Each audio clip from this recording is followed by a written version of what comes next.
2021 has been a interesting year so far, and firstly in one sense in the fact that it's not been all too great a year in terms of music. Like, there's been good albums, but there haven't been any great albums yet. Like, within the first 3 months of 2020, I'd already discovered some of my favourite albums of that year, particularly in the cases of King Cruel and Poppy.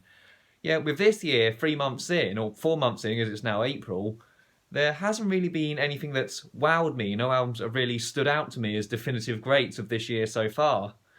And I think one core factor is that with last year, it was the start of the pandemic, it was the start of the lockdown. Artists knew that we were going to be in it for the long run, so they obviously thought stuff like, oh, whilst we're stuck in our homes with nothing to do, we'll record and release music. And then that works because lots of people are now stuck indoors with little to do aside from listen to music and take in the music. Whereas with 2021, there's a sense that the coronavirus could be ending soon, or ending in a matter of months, or things get returning to normality. So I get the sense that a lot of the bigger artists are now playing the waiting game, now that it seems clear that touring and being able to go back to the major studios and major concerts and major TV appearances, that could all be restarting soon. So they're now playing the waiting game until things all reopen again like that. But there's still been some good stuff released this year so far, and plus I've always thought it's a good way to keep on top of the music I've listened to within a certain portion of the year by doing thirdly year updates, as in for each third of the year, 4 months, 4 months, 4 months. And so this is some of my favourite music that I've listened to within the first third of the year, and others that I just have kind of some opinions on. The UK post-punk revival scene has continued, like it was going really good last year with a great album from Fontaines DC, and another good album from Idols, which I thought was just as good as Joy as an Act of Resistance. I think it only got the backlash it did because the critics themselves had hyped it up to hyped up the band to insane proportions, and then when they didn't deliver on the hype that they themselves had set, they then marked them down. But it's continued in this year, but in this year's case, it's had a bit of a evolution in the sense that it's not just the post-punk revival, it's the jazz post-punk revival, and it was particularly evident in two bands. The main one being Black Country New Road, who garnered major acclaim for their debut album. However, I'd say the one that I prefer out of this new lease of the British post-punk revival scene has to be the debut album from Viagra Boys, Welfare Jazz, which I love because it's a lot more new wave in its style. There's a heavy emphasis on synthesizers right throughout, and there's definitely a lot better with hooks and catchiness. And it was one of the first albums this year where once I heard the first track, I then just couldn't stop listening. I was like, once I heard the first one, I was like, right, I'm listening to this whole thing from start to finish, and it was great. Another favourite of mine, which was built up throughout last year, is Collapsed into Sunbeams by Arlo Parks, who's definitely one of the most majorly hyped up artists at the moment, particularly in the fact that like right away, this album's barely been out a month and it's already nominated for the Brit Award for Best British Album of the Year. And yeah, I'd say this album is just pure, essential neo-soul chill, sort of along similar lines to Georgia Smith and artists like Mahalia. But I'd say it's definitely more than just your typical modern neo-soul album. It's also strongly too nostalgic of the mid-2000s. Like a lot of the tracks are very reminiscent of the pop music from that style, particularly British artists, as in the sense that Eugene has the sort of very confessional style of Lily Allen, and Caroline reflects the more trip-hop leaning end of Dido. And I'd say, on the whole, I wouldn't say it's an amazing album, like it doesn't flow well as an album in the sense that a lot of the tracks sound too similar to each other or have too similar a tempo that sort of some blur into each other. But on the whole, thoroughly chill album, really like what this new artist is doing, and would definitely recommend checking this one out. Although, one thing that I find funny is that the other major British neo-soul artist at the moment is Celeste, who's also proving hugely successful. I mean, she's even had a song in the latest Pixar film, Soul. However, I did find it funny that both her and Arlo Parks' album were both released in the same week, as if there was almost like a competition going on between the two, the head-to-head between the heavyweights of the new British neo-soul scene. Speaking of albums that were built up right throughout last year, J-pop band YOASOBI finally released a new album in the early months of this year, and yeah, as with most J-pop albums, it does sound like just a collection of singles, but as said, it's J-pop. Each of them is really punchy, to the point, and just catchy as hell. So even though it sounds like a singles compilation, it's just a thoroughly enjoyable listen with so many tracks that stick in your head afterwards. And although it is kind of unfortunate they couldn't just slip in the new Beastars opening and ending themes they did into there. that would have just made it a greater album than it is. Like, that would have pushed it further up into my favourites of this year so far. But as it is, pretty solid album on the whole. One of the few countries whose sole music specialty is indie and alternative music is Australia, who have certainly maintained that reputation at a steady pace over the years, including last year with new releases from the likes of Tame Impala, Lime Cordial and The Chats, and especially continuing this year as well with instantly my favourite indie pop album of this year so far, the new release from Tash Sultana. Titled Terra Firma, she's built up a good reputation over the years, being one of the core Australian indie pop artists promoted by the radio station Triple J.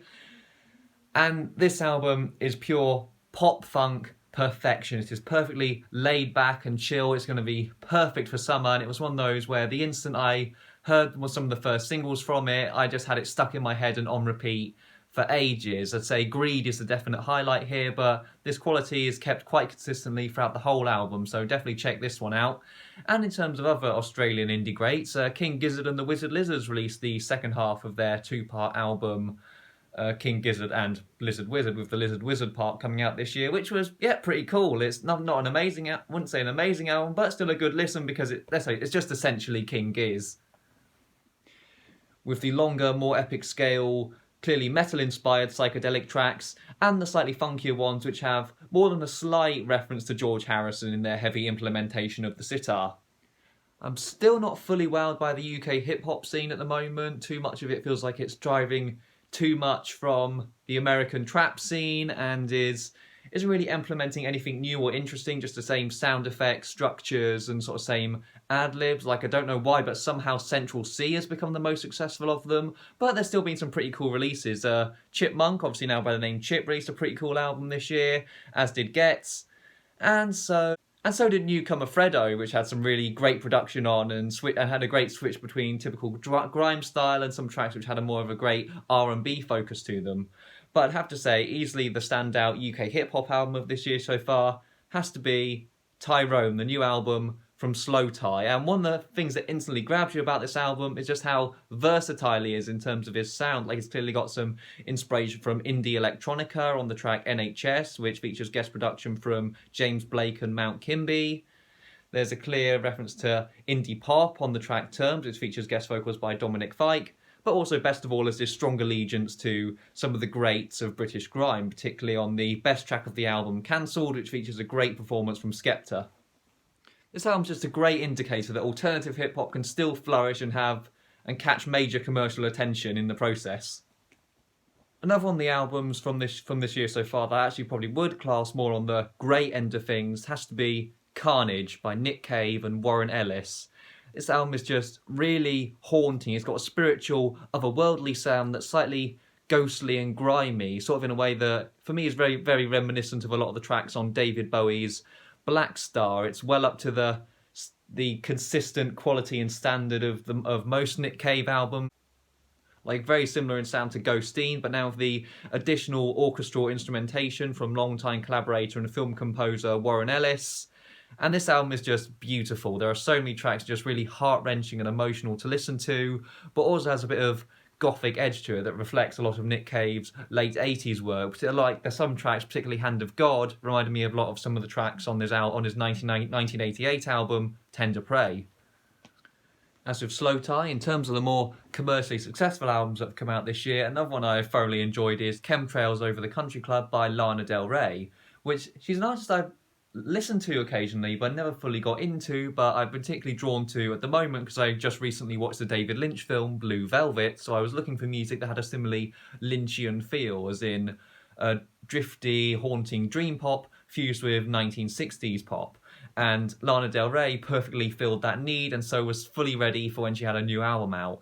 And this album, I wouldn't say this album is as good as Norman friggin' Rockwell, but I'd say it's still a pretty solid album on the whole and has a similar effect to a lot of the tracks on that album, as in the sense of if you put the headphones on and just close your eyes and lie back in the dark, you can just feel yourself drifting away in a blissfully relaxed sense of things. The lyrics are really vivid and nostalgic, and it's just got that summer warmth to it, but that Lynchian haunting driftiness that's perfectly relaxing.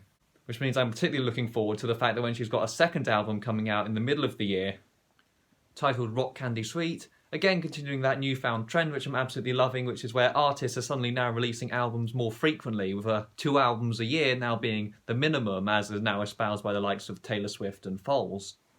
And now for the quick speed through round. So some of the albums that I wasn't as amazed with or as impressive as the above albums I just mentioned, but the ones that I still enjoyed nonetheless and definitely feel are worthy of a mention and for a recommendation for you guys to check out. Firstly, we have the collaboration album between Floating Points and Pharoah Sanders. It was the relaxing jazz album I was really needing and looking forward to this year. And of course, as I said, you have a great of modern indie electronica coming together with a great of 1970s psychedelic leaning jazz. Just a perfect album to bliss out to.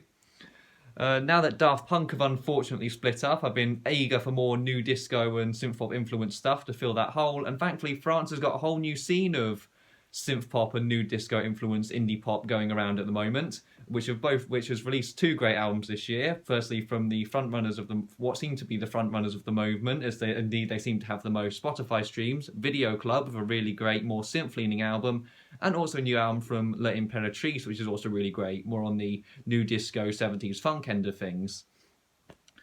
Following Tash Sultana, I've had my eyes on the bedroom pop scene at the moment, as in, because that seems to be where a lot of the more interesting recent pop in future seemed like it all come from, like it certainly did last year from the likes of Billie Eilish and Benny. And from that scene, Claude definitely seems to be the one that's produced the best album so far. Madlib has continued to produce really chill, laid-back, alternative hip-hop beats. A lot more laid-back than usual on this album, where it could maybe be called easy listening, but yeah, I love down-tempo, chill, trip-hop-like stuff, so I'm fully on board with this one. And alternative R&B has continued to produce more great stuff, from the artist Serpent with Feet producing his most laid-back and funky work so far. Briefly going back to bedroom indie to focus on one of the more commercially successful releases from this year, we had the debut mixtape from Ashnikko, which I'm kind of mixed on, but on the whole I'm pretty positive about. Like, as in, I really like what she's going for with a early 2000s revival sort of style, which is actually extremely prevalent in the fact that we had a sample from Khalees on one of the tracks, and one of the tracks was pretty much a cover/rewrite of Avril Lavigne's Skater Boy.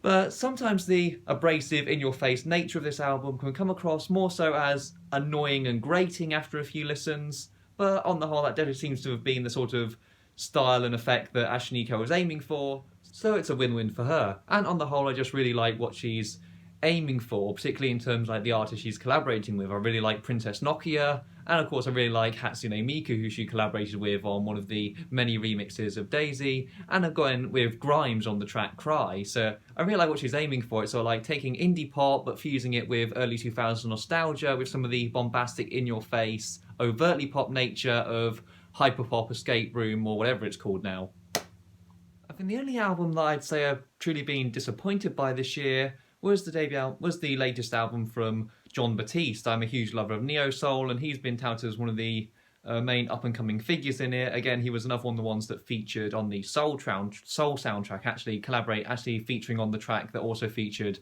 Celeste. But on the whole, I found this album just didn't really stick with me. None of the tracks are that memorable or unique. He didn't seem to do anything much different that the likes of Michael Kiwanuka and Leon Bridges haven't already done.